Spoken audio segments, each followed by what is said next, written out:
Esta mañana en la mesa de Despierta, una de las personas que más sabe sobre el Medio Oriente en este país, Marwan Soto de Antaki. Marwan, gracias por acompañarnos. Hola, ¿qué tal? Buenos días, gracias, feliz año. Complicado arranque, ya lo conocen, una de las personas que mejor analiza la administración de Donald Trump, Javier Tello. Javi. Daniel, buenos días. Aparte de Lunes de Reporte Trump, estamos en esta mesa de la cual platicábamos antes de entrar al aire y yo les decía, ¿les preocupa esta situación? Y si sí, ¿en qué sentido les preocupa? Creo que son varias cosas. Cuando estamos pensando en qué es lo que viene, creo que se nos olvida un poco el contexto de dónde estábamos y entender cuál es la gravedad del asesinato de Soleimani. Soleimani no era ningún buen tipo, no era ningún luchador social, no era un tipo que sí era un salvaje, sí era un tipo que estaba encargado y es el que orquestó la arquitectura de la expansión del proyecto ideológico de Irán fuera de las fronteras de Irán, responsable del Hezbollah en Líbano, responsable también del Hezbollah en Irak, responsable también del apoyo por parte de Irán, por las milicias iraníes a Bashar al-Assad en Siria. Sería imposible pensar en la permanencia de Bashar al-Assad, no solamente sin el apoyo de los rusos, pero también sin el apoyo de Soleimani, responsable también del armar a los Houthis en Yemen. Entonces tenemos un personaje que en verdad era un personaje deleznable. Sin embargo, hay que entender una cosa.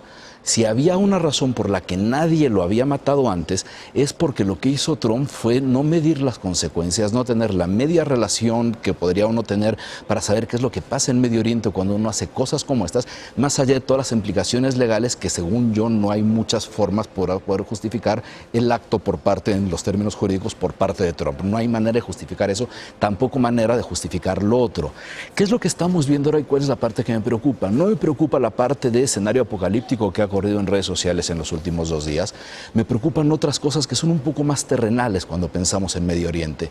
La mera escalada de la situación mediooriental ya es suficiente para preocuparnos. ¿Por qué? Porque al final, a la hora que se pierde el arquitecto de esta expansión, se enfrentan distintos escenarios. Uno, Irán tener que encontrar la manera de poder mantenerlo. ¿Qué es lo que va a hacer? ¿Qué hacen los aliados de Irán cuando se enfrentan a la ausencia de este personaje? ¿Cómo Bashar al-Assad va a encontrar la manera de recuperar ciertos aspectos? Y también, ¿cuáles son las distintas medidas punitivas que puede tener Irán? Es imposible pensar que Irán no responda, no puede no responder. También por eso nadie lo había hecho. También se ha hecho una equiparación con Osama o con Abu Bakr al-Baghdadi del Daesh. Aquí hay una diferencia gigantesca. Soleimani era miembro del Estado iraní. Es parte del Estado. Entonces, cualquier ataque en contra de él significaba un ataque directo en contra del Estado. ¿Cuáles son las distintas acciones que puede tomar Irán cuando no está en una posición económicamente ni militar para hacer un frente directo en contra de Estados Unidos? Eso no quiere decir que las cosas estén bien, porque al mismo tiempo eso los está obligando a, dentro de las distintas estructuras de Soleimani, tener ciertas acciones. Es decir, podríamos esperar acciones del Hezbollah libanés, del Hezbollah iraquí, de los Houthis, de lo que sea. Y esa parte de descontrol en el momento en el que tiene que reacomodarse es suficiente para preocuparnos. Javier, Donald Trump estaba pensando más en la campaña que en las consecuencias. Mira, es siempre difícil tratar de interpretar lo que estaba pensando Donald Trump. Para muchos claramente no estaba pensando con enorme claridad, precisamente por lo que decía Marwan, por los costos, más allá de posibles beneficios, los costos de tomar esta decisión. Era un acto que ya había sido contemplado por la administración, tanto Obama como Bush. Nadie quiere decir pensamos, en algún momento contemplamos ir tras Soleimani y tratar de matarlo, pero sí era un tema que hacer con este personaje y con las fuerzas que él representa, y nunca se atrevieron a hacer nada tan directamente agresivo, precisamente por las consecuencias. Entonces uno podría pensar que lo que podría haber estado pensando Trump fue más en temas locales, nacionales, electorales, que esto ser parte de una estrategia en Medio Oriente. De lo que se trata es lo que llaman homicidio selectivo. Y en principio la CIA dejó y Estados Unidos dejó de aceptar como legal el asesinar a una persona. Por ahí de finales de los 70s, principios de los 80s, creo que 81 es cuando se pasa ya una ley donde se prohíbe asesinar. Sin embargo, sí se permiten, y lo ha estado haciendo Estados Unidos de manera sistemática con Bush, hijo, y luego con Obama, y ahora claramente con Trump, lo que llaman asesinatos, homicidios selectivos.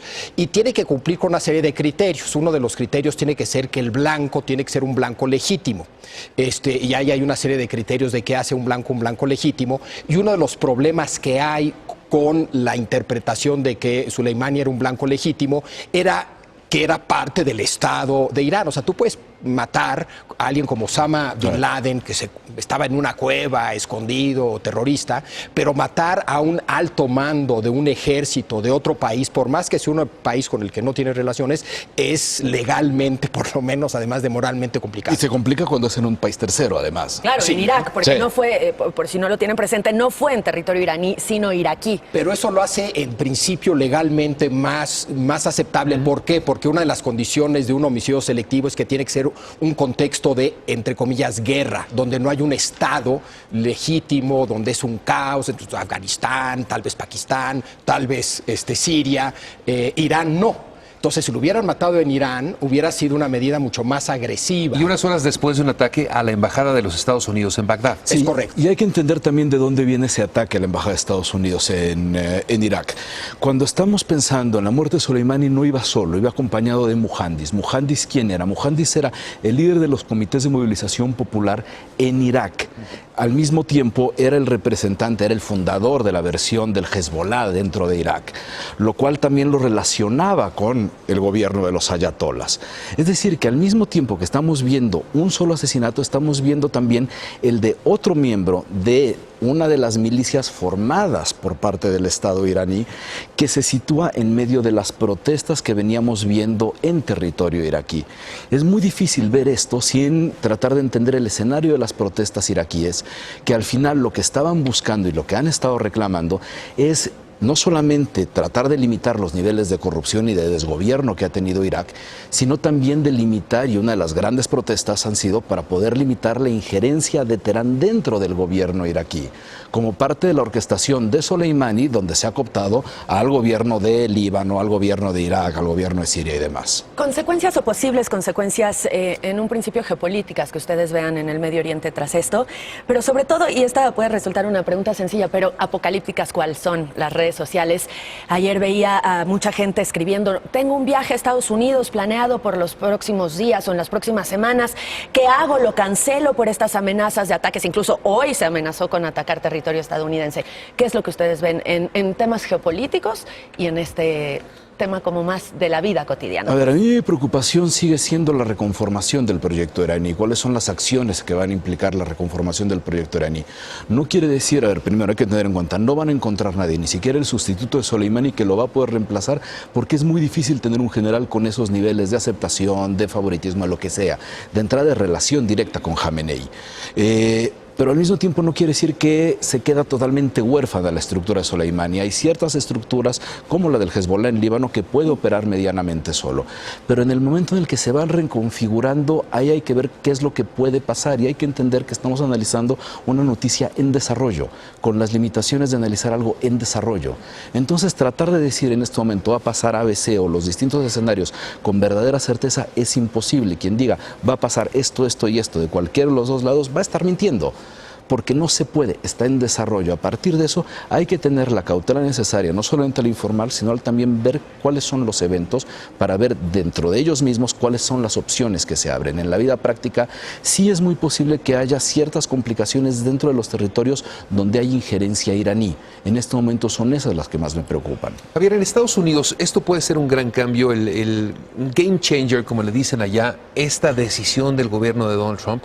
Una de las variables claves en todo proceso electoral es si el presidente que busca la reelección tiene un gran acierto, victoria en lo internacional, o se mete en serios problemas y comete una enorme metida de pata que lleva a un enorme desastre en política exterior. Recordemos Carter y los problemas que tuvo precisamente con Irán fue uno de los factores que se dice ayudó a que perdiera la elección, la reelección. Entonces, en ese sentido, si todo le sale bien a Trump, sí lo podría ayudar mucho, pero dado el contexto sumamente explosivo de Medio Oriente, lo caótico de la situación, el que al parecer no hay una clara estrategia detrás de esta decisión por parte del gobierno de Trump, sí podría meterse en un serio problema que podría ser contraproducente para él electoralmente. Entonces no se trata tanto de una distracción, sino de una estrategia agresiva para tener una victoria a nivel internacional en un contexto electoral. Ahora, la política exterior en general, a menos de que sea algo muy grandote, como Vietnam, etcétera, pero la política exterior en general no es un tema particularmente relevante para los estadounidenses en tiempos Y electorales. con el impeachment encima, veía una portada del New York Times cuando Clinton tenía su impeachment encima, un tema también de Medio Oriente que resulta muy interesante porque eran casi iguales las portadas de la semana pasada con esto. Hay también que entender otra cosa y tratar de analizarla con mucho cuidado. Hay cierta disociación dentro de los discursos que se acentúa en un escenario también muy peligroso como siempre es Medio Oriente. Cuando empiezas a ver ciertas declaraciones como la de Trump donde dice de manera desproporcionada se amenaza a atacar sitios culturales y demás y el mundo responde ante esas amenazas, al mismo tiempo se encuentran ciertas declaraciones por parte de gente del Estado americano que dicen no tenemos ninguna intención de atacar cosas culturales. Entonces resulta que no hay una relación directa que se acentúe y tiene más complicaciones al hablar de Medio Oriente. Y cuando pensamos en si le va a salir bien o no, yo también tengo ciertas dudas a eso, porque digo, no soy tanto de política norteamericana, pero cuando pensamos en si quieres el caso de Irak, ¿no? En ese momento, cuando se hace la invasión de Irak, ¿le salió bien o no le salió bien? Sí se aseguró una reelección en ese momento, pero después vimos cómo eso derivó en el Daesh, en el Estado Islámico, y en parte también lo que estamos viendo ahora. Entonces, hacer este tipo de barbaridades sin planear nada no da la impresión, y sería muy ingenuo desde mi perspectiva pensar que Trump vio alguna consecuencia que nunca lo ha hecho. Es el factor diferente del resto de las crisis con Medio Oriente y Estados Unidos. El Trump un poco irresponsable, un poco irreverente, Errático. un poco errático. Sí. Marwan, muchísimas gracias. Muchísimas por habernos gracias. acompañado. Te estaremos Gracias a ustedes. molestando en los próximos días porque, como lo decías, esto es una noticia en desarrollo. Muchas gracias. Javi, tenemos reporte Trump. Vamos al resumen Claro que sí. y volvemos contigo. Perfecto.